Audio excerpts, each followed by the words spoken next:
রাস্তায় সাইকেল চালাতে গিয়ে ছোট্ট 6 বছরের ডেরেকের সাইকেলের তলায় দুর্ঘটনাবশত চাপা পড়ে এক প্রতিবেশীর মুরগির বাচ্চা। মুহূর্তের মধ্যে ভয়ে আর অপরাধে কেঁদে ফেলে সে, কিন্তু কান্না থামিয়ে যা করলো তা শুনে অবাক হয় পুরো দেশ। নিজের টিফিনের জন্য বাবার দেওয়া মাত্র 10 টাকা আর আহত পাখিটিকে নিয়ে ছুটে গেল পাশের হাসপাতালে। ছোট্ট দুটো হাত কাঁপতে কাঁপতে এক হাতে পাখিটা আর এক হাতে 10 টাকার নোট বাড়িয়ে দিয়ে ডাক্তারের সামনে রেখে বলল, দয়া করে একে সুস্থ করে দিন, এই টাকা আপনি রাখুন। ডাক্তার মুহূর্তে থমকে যান। শিশুটির মুখে চোখে স্পষ্ট এক নির্মল মানবিকতা, যেটা আজকের দিনে হারিয়ে যাচ্ছে দ্রুত। এই ছোট্ট বাচ্চাটির মনে ছিল না টাকার মূল্য, ছিল শুধু প্রাণ বাঁচানোর তাগিদ।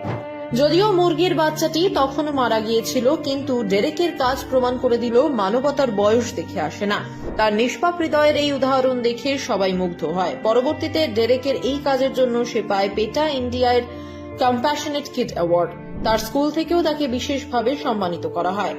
আজ যেখানে কোনো দুর্ঘটনা ঘটলে মানুষ পালিয়ে বাঁচার চেষ্টা করে, সেখানে 6 বছরের এক শিশু নিজের টিফিনের টাকা খরচ করে চেষ্টা করছে অন্য এক প্রাণকে বাঁচানোর। সত্যি ছোট ছোট মানুষেরাই মাঝে মাঝে বড় বড় শিক্ষা দিয়ে যায়, কিভাবে মানবতা এখনো বেঁচে আছে আমাদের ভেতরে।